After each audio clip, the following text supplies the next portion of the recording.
Today, I'm going to teach you how to stay positive while navigating the cesspool of dating. This is episode 39. Go ahead and cue my theme music. Hey, Rebel. Welcome to Untoxify Your Relationship. Here, we will talk about all things healthy and how to get that toxic mess out of you and your partnership. I'm your host, Melissa Webb, a practicing licensed mental health therapist with 10 years experience. All right, let's go ahead and hop into it. So before we start the episode, I just want to let y'all know, especially if you don't follow me on Facebook, that I am nominated for the Women in Podcasting Award for Best Faith-Based Podcast. Vote for me. August 1st is when we can start voting. Anyway, so this episode today is all about staying positive in this cesspool of dating. I have been seeing people one-on-one, mostly in therapy and sometimes one-on-one for coaching. And everybody talks about how dating is trash. They talk about how it's a cesspool. They say that it's garbage truck juice, you know, the juice that come out the garbage truck, and it'd be like, ugh, gross. That's how people say dating is. Even when I hop on social media, people complain about dating and how it's trash and how they will never find their person and just all the negative things that can go with dating.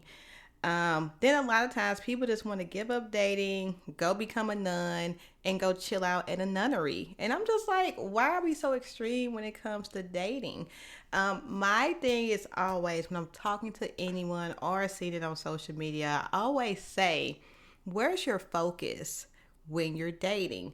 If your focus is only on, I need to find my person so I can get married because I'm tired of paying these bills, so where my person at, then yes, dating is going to be very frustrating for you because you're impatient and you just want something to happen because you're tired of paying bills.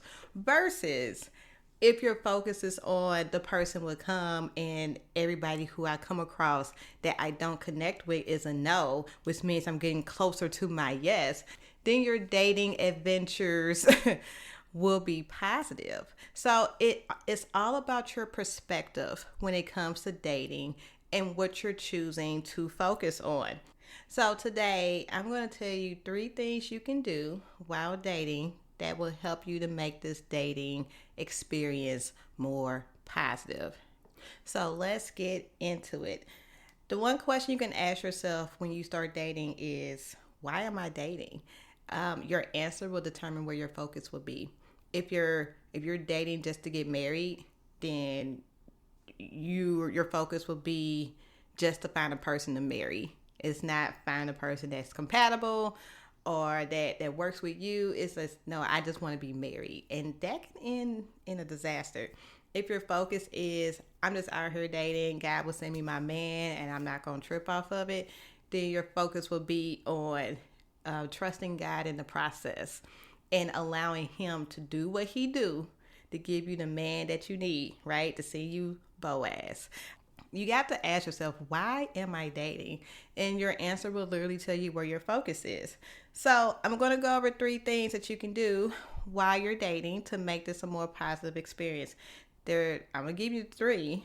The 3 are being patient, stop comparing, and creating joy.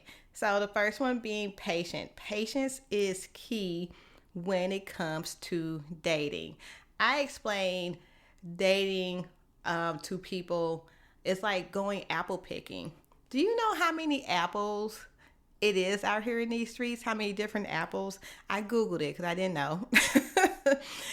It's 30,000 types of apples in the world. So you got 30,000 apples to choose from. That's how dating is, right? You go out to this apple orchard and there's 30,000 types of apple trees. And you just like, where do I start? So I think it starts with, 1, what's your preference? I always name 5 apples, right? 5 apples that I know are Fuji apples, Honey Crisp, the Granny Smith, the Golden Delicious, the Red Delicious, which are disgusting. I hate Red Delicious. Do not come for me, but they are gross. And then Pink Ladies. I love the Pink Ladies. But those 5 types of apples, they're all very different, right? The Pink Lady is sweet. The Honey Crisp is like sweet tart. And then the Fuji is just like there, but they're like satisfying. The Golden Delicious is just too big for me, and the Red Delicious, the skin and it gets brown too quick. Is I hate the Red Delicious, but I think it's figuring out what your preference is, right? I love sweet apples, so I always want to go towards a Pink Lady or a Honey Crisp or a Fuji. With that, what's your preference? So when you go to this apple orchard, knowing what type of apple you like, you can narrow it down from 30,000 trees, maybe like 1,000 trees. And then you go and you figure out what it is that you like about these different apples. What do they do to you? Do they make you go, ooh, this is great? So it's all about knowing what you want. And this takes time. Going through 10,000 or 1,000 apple trees just to figure out the one apple that you like, that takes time.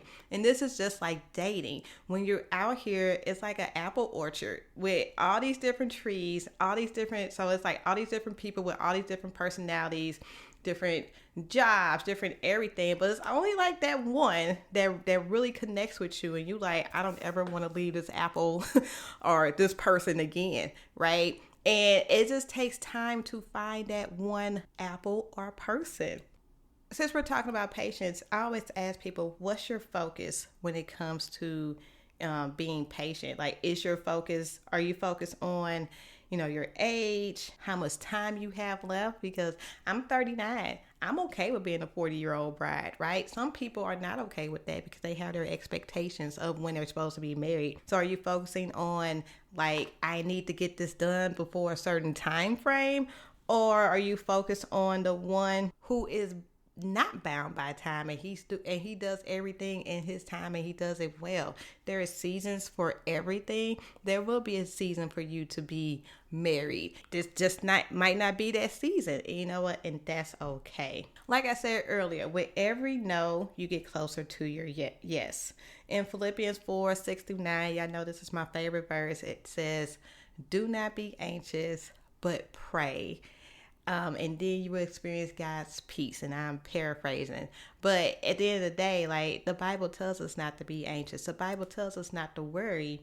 The one thing it tells us to do is pray. Tell God what you need, thank Him for what He's done, and you will experience God's peace. Peace that surpasses all understanding, right? That peace is what you need in order to be patient. And if you don't have that peace, you probably won't be patient.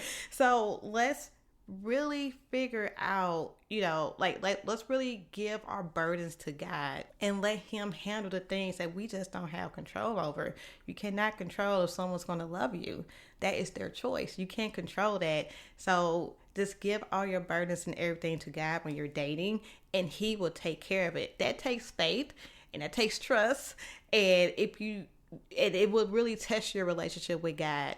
I believe dating will, because you really have to put your faith and trust in God to deliver on what you've been praying on. I know someone who found their wife on Bumble, and it took him a while to get there. He didn't just go on one date or 2 dates. He was on that app for at least 6 months, 6 to 8 months, and ended up finding his wife.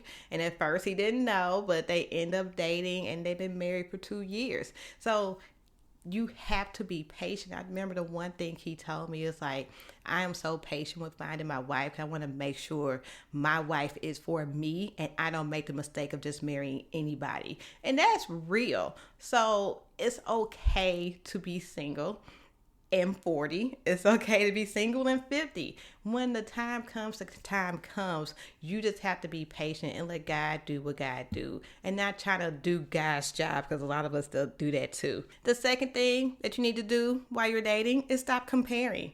Comparing yourself to someone else does nothing but stifles your progress, and it steals your joy. When you compare, you feel worse or better about yourself. So in other words, you will feel insecure about yourself, or you will be full of pride. And this opens a door to sin and negativity. So I like to think that comparison is a gateway drug, right? So you start doing this one drug, and then you just, after that, it's like, oh, here are the other drugs, right? These other hardcore drugs. And when you start comparing, it can lead to envy, jealousy, pride, insecurity, self-loathing, low self-esteem, just to name a few. And none of them are about God. It's funny because when you leave the door open for sin, that's when the devil can plant a seed. And if that seed grows, you in big trouble. I know in Peter says this, be alert and of sober mind. Your enemy, the devil, prowls around like a roaring lion looking for someone to devour. Sober mind basically means being free from intoxicating influences. So if you are comparing, you're literally intoxicating your mind with comparison. That's why I don't like social media. I literally get on there to put my podcast out there. Maybe put a picture of me and my kid. But to be honest, social media is nothing but it's really sad. It's a lot of judgment, and it's also a lot of comparison, because you can get out there, see your friend from high school who just got married, and you was like, well, how she get married? I ain't married. Why can't I be married? And then that can just go into negative ball of energy, and it can really take a toll on you. When you're comparing, again, what's your focus? Are you focusing on someone else's life, or are you focusing on the one who can change your life in an instant, in a snap of a finger? God can change your life like that. Instead of comparing your life, just pray, just ask God, like, hey, I'm feeling what I'm feeling, and I'm trusting you that you will get me to my destination. Because God will. And you know what? Sometimes dating can feel like you're in the wilderness. Or even being single, if you're not dating, can feel like you're in the wilderness. But God is with you in the wilderness. He's with you in the mountains. He's with you in the low places. You just have to know that He's with you and trust Him. So being of sober mind helps you to focus. It helps you to focus on eternal things, which means you won't worry, going back to that being patient, you won't worry about when you will find your person. You trust that God will send them when the time is right.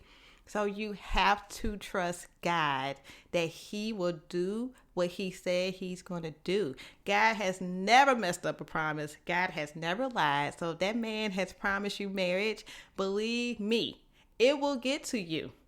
It will get to you. It's up to you to determine when it's going to get to you. So if you're pressed and you're trying to make things work and you're trying to do God's job, it might get to you a little bit slower. So it's really up to you, but just trust and give it to God and let Him do what He gonna do. And the last one is finding your joy, getting your joy back. Joy to me, because I Googled, the definition of joy and trying to figure out the difference between joy and happiness. It was some things that people said on the interwebs, and I was like, I'm just going to give my opinion. In my opinion, joy is more than a happy feeling, right? Joy to me is a state of being, versus happiness is an emotion or a feeling. Is joy an emotion or a feeling? Absolutely. But this biblical joy that I'm talking about is something that you get from the Holy Spirit, and I'll get into that. So to me, joy is a lasting emotion that comes from the choice to trust that God will fulfill His promises. So where does your joy come from? Do your joy come from the world, or does your joy come from the Lord? And this goes back to, what is your focus? Is your focus on finding someone to make you happy, or is your focus on receiving joy from the Lord? Because those are two different things. Because finding someone to make you joyful or happy, that is very worldly, and that is going to ultimately fail. But if you get your joy, your strength from God, that's everlasting. It goes back to being of that sober mind, where you're focused on eternal things and not on worldly things. Rick Warren, the pastor, said, joy is the settled assurance that God is in control of all the details of my life. The quiet confidence that ultimately everything is going to be all right. And the determined choice to praise God in every situation. So while you're enduring the single season, or while you're enduring dating, you have to know that joy will sustain you. And with joy comes peace. That's going all the way back to my first point, right? Do not be anxious. But pray, tell God what you need, thank Him for everything He's done, and you will experience God's peace. And you got to remember, God is the source of joy. And it's also one of the fruit of the Spirit, right? So how do you get this joy? Through prayer, reading His word, praise and worship, and really trusting that God is going to do what He said He's going to do, and focusing on eternal things and not worldly things, because we know everything in this world is going to pass away, but the word of the Lord will remain. If we know that, why don't we focus on the things that's going to be eternal, some of the things that are going to pass away? Remember, the joy of the Lord is my strength. So you have to give dating to God and allow God to give you the strength to get through this dating season. Because, baby, I get it. I get it. Dating can be hard. Dating can be frustrating. Dating can be annoying. Dating can be rough. And you can also enjoy dating. You can enjoy meeting new people. You know, you can have a good laugh with your girlfriends or someone if a date was really stupid. But at the end of the day, your feelings and joy and all that should be attached to God, the one who's going to get you your person, and not you focusing on you getting your person. So give dating to God. That's the whole thing. That's the post. Give dating to God to get to your person and to not be so pressed about dating. So be patient, stop comparing, and find your joy, and dating will be pleasant, maybe even a positive experience for you. Thanks for listening. As always, episodes drop on Monday. Tell your auntie, uncle, and cousin and them. Again, we're going to start voting on August 1st. So please vote for Untoxify Your Relationship for the Women in Podcasting Award, because I'm trying to win. And I think I'm like the only Black person in this category. So I need my people to come out and show up and let them know that Black podcasters are out here and doing big things. Stay classy, stay non-toxic, and I will see y'all next time. Peace. Thank you for listening. Go ahead and share this episode with your family and friends. Don't forget to check out the quiz to figure out what your toxic trait is. The link is in the show notes. Thank you, and see you next time.